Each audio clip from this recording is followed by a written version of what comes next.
Since the functions in the previous problem were transformations of logarithmic functions, let's apply those transformations and sketch the graphs of them.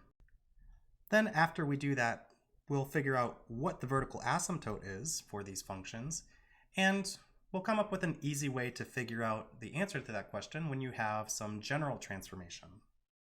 Let's start by identifying the transformations on part A. So when I do this, I first like to write down what the parent function is. In both of these problems, the parent function is log base 2 of x. And then I'll go ahead and write what h of x is in terms of f of x. And I see here that I'm taking log base 2 of 1 minus 2x. So that tells me that h of x is f of 1 minus 2x. And you may look at that and say, I haven't seen a transformation like that before, but if you simply write it as f of negative 2x plus 1, then it looks a lot more like transformations that you might have seen before.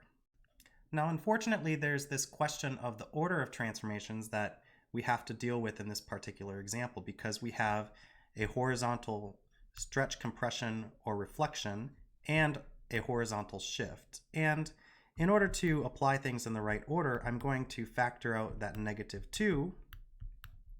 And when I do that, I have x plus and something here. And what is this? Well, whatever goes here for this question mark, negative 2 times it would have to be equal to 1.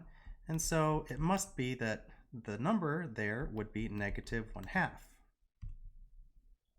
So I'll put negative 1/2 here, and nobody writes x plus negative. Well, I shouldn't say nobody, but typically we would write something along these lines. And once you have it so your horizontal, in this case, compression and reflection are multiplying your horizontal shift, you can list the transformations in any order you like as long as the shift is last. So we have a horizontal compression by a factor of 1/2.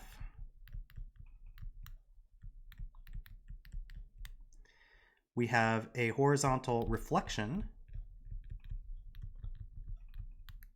And if you're reflecting horizontally, that has to be about the y-axis.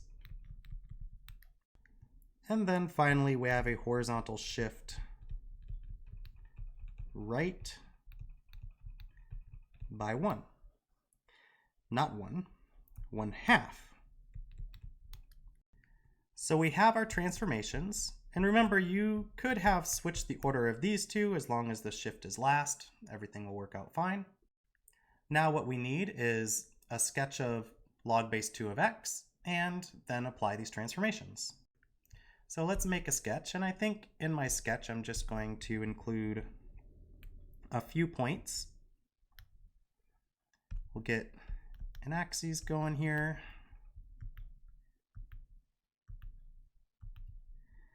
And I'll choose my normal scaling. And every logarithmic function, or at least any logarithmic function of the form log base b of x, goes through 1, 0. For specifically log base 2 of x, at x equals 2, the logarithm is equal to 1. And at x equals 1/2, the logarithm is equal to -1. And so the graph looks something like this. You could plot more points if you'd like, but I'm not going to in this particular example. And now we'll go ahead and apply our transformations that we listed, which was horizontal compression by a factor of 1/2, horizontal reflection about the y-axis, and then a shift right by 1/2. Let's start with the point 2, 1. And before I do that, looks like I'll need some negative x values here, so I'll go fill that in. And let's see, horizontal compression by 1/2, if you multiply the x value 2 by 1/2, you get to x equals 1. Then we'll reflect about the y-axis. We get to x equals -1. And then we move right by 1/2, we get to x equals -1/2. What about at x equals 1? We multiply the x value by 1/2. We get an x value of 1/2. Then reflect about the y-axis, we get to x equals -1/2. Then we move right by 1/2 and we get to x equals 0. Let's delete these intermediate points that we needed to use. And let's take a look at our last x value, which is x equals 1/2. So we need to take that 1/2 and we're going to multiply it by 1/2 because we have horizontal compression, and that would get us to x equals 1/4. And I'm showing the mathematics here just because the scaling that I chose makes things crowded. So our first horizontal transformation was compression by a factor of 1/2, then reflection about y-axis, then shift right by 1/2. So if you take x equals 0 and you do a compression by 1/2, that means multiply the x value by 1/2. 1/2 times 0 is 0. We then take this x value of 0 and reflect about the y-axis, and when you reflect about the y-axis, you multiply the x value by -1. So we'll take this 0, multiply by -1, and we get 0. Then we will shift right by 1/2, which means take this x value of 0, add 1/2 to it, and we get 1/2. And this, what results, will be our new vertical asymptote, or again, more precisely, the vertical asymptote of our transformation. So the result here is that x equals 1/2 is the vertical asymptote of log base 2 of 1 minus 2x. And so we can draw that in as a vertical line at x equals 1/2. I'll go ahead and do that with a dotted line. And now finally, when I sketch my curve for this transformation, I'll make sure that my curve sketch gets very close to this vertical asymptote but never touches. And I think I'll label it, this is log base 2 of 1 minus 2x. Note that this graph, the graph of log base 2 of 1 minus 2x, matches all of the characteristics that we talked about previously. So the domain, for example, is all of the x values less than 1/2 because that's where the graph is. Now we'll take this 1/4 and we'll reflect it by adding, or excuse me, by multiplying by -1. That gets me to an x value of -1/4. And then we'll take this -1/4 and we'll add 1/2. And this ends up being 1/4. And so our point at 1/2, -1 went to 1/4, -1. Okay, let's delete this now unnecessary information.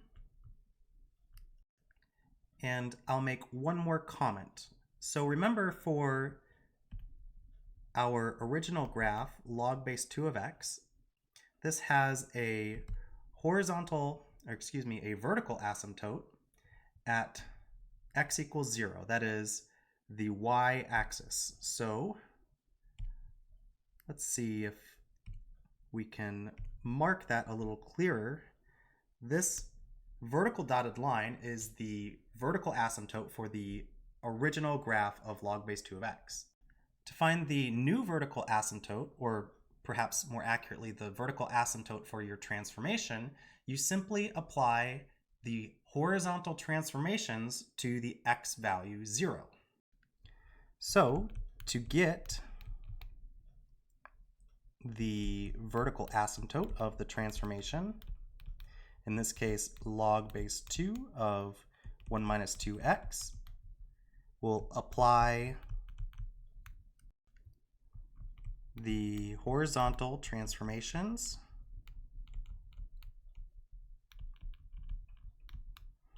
to x equals 0. There is no y value for x values that's bigger than 1/2. Similarly, you can see the range of this graph is all real numbers because every horizontal line has an intersection with the graph. And finally, where is the x and y intercept? Well, both the x and the y intercept occur at 0, 0. Now let's take a look at part B.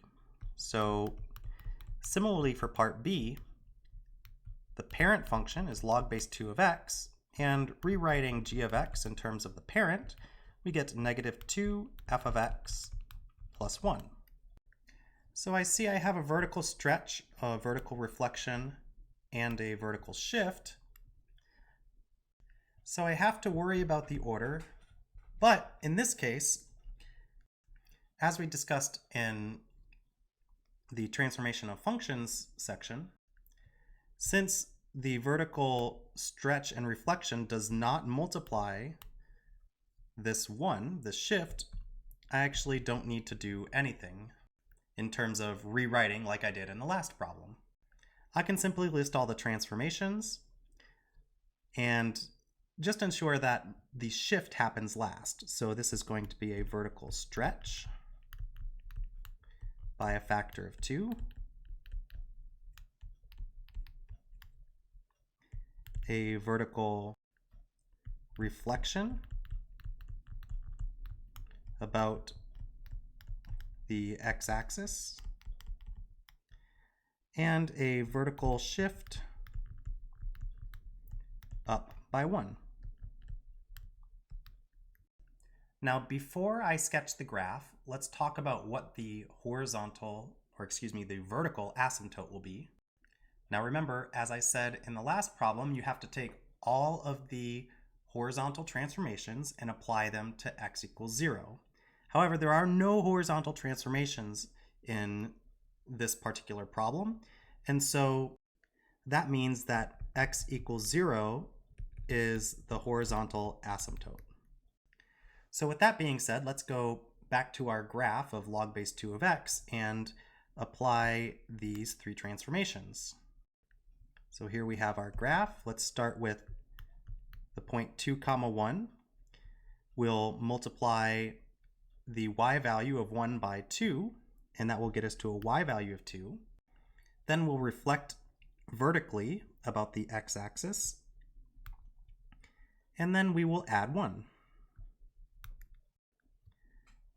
Delete these intermediate points and move on to the next point on the graph. So we'll take 1, 0 and multiply the y value of 0 by 2. That doesn't do anything. Then we'll reflect about the x-axis, which again doesn't do anything, and then we'll move up by 1. And then finally we'll go to x equals 1/2, y equals 1. We'll multiply the y value by 2. That gets us to a y value of negative 2. Reflect about the x-axis. That gets us to a y value of 2. And we will go ahead and add 1 to the y value. And that gets us to a y value of 3. Go ahead and clean up some of the extraneous marks here. And also include the vertical asymptote here, which again is the same vertical asymptote as the original, which is x equals 0, otherwise known as the y-axis. And we will connect with a smooth curve resembling our original curve, and it'll look something like this. Now that we've sketched this, let's pause and see if the graph that we've drawn coincides with the information that we gave in the previous video, where we said the x-intercept was the square root of 2. Now the square root of 2 is about 1.41 approximately. approximately, and that looks to be about where my graph is crossing the x-axis. It looks like it's crossing the x-axis at an x value a little bit bigger, but of course I'm sketching this by hand, so it's not going to be perfect. Now the y-intercept actually did not exist. We said there was no y-intercept, and shorthand for does not exist is DNE. And we can see why when we sketch the graph, because the graph gets really close to the y-axis, but it never actually crosses the y-axis.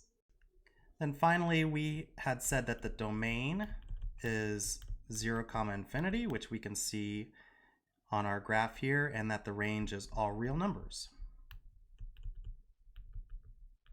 which we also see from our graph here.